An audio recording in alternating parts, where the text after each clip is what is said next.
एक गांव में एक औरत अपनी दो बेटियों के साथ रहती थी। एक उसकी सगी बेटी थी प्रिया, जो सुंदर और गोरी रंगत की थी पर घमंडी थी। दूसरी उसकी सौतेली बेटी थी रानी, जो सांवली थी पर मेहनती थी। रानी के पास हमेशा पुराने और फटे हुए कपड़े होते थे, जबकि प्रिया हर बार नई फ्रॉक पहनकर खुश रहती। सुमन अपनी सगी बेटी प्रिया को बहुत प्यार करती थी और उसकी हर बात मानती थी।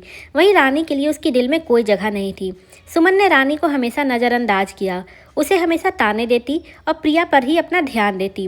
रानी चुपचाप सब सहती रहती, लेकिन कभी शिकायत नहीं करती। एक दिन गांव में बड़ा सा तूफान आया। आसमान में काले बादल घिर आए और बारिश शुरू हो गई। सुमन, प्रिया और रानी तीनों खुद को सुरक्षित करने की कोशिश करने लगे। उसी समय तूफान तेजी से आया और सुमन को अपने साथ उड़ा ले गया। प्रिया अपने घमंड में इतनी खो गई थी कि वो उस वक्त अपनी माँ को इस हालत में देखकर भी कुछ नहीं कर रही थी। वो बस अपनी खूबसूरती को संभालने में लगी थी और उसे लगा कि अगर वो सफलतापूर्वक सुरक्षित रहेगी तो दुनिया उसकी तारीफ करेगी। लेकिन रानी ने अपनी माँ की मुसीबत देखी और बिना डरे अपनी माँ को संभाल लिया।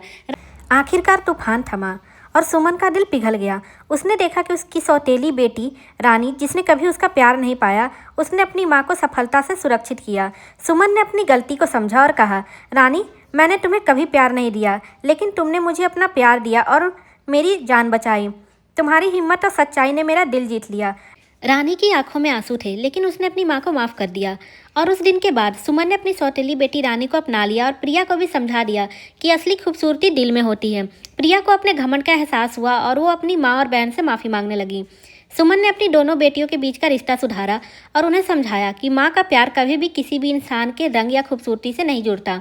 उस दिन के बाद प्रिया और रानी का रिश्ता भी बेहतर हो गया और माँ ने दोनों बेटियों को अपना प्यार दिया। अंत में सुमन ने अपने दिल से अपनी सौतेली बेटी रानी को अपनाया और प्रिया को भी अपने घमंड को समझने की सबक दिया।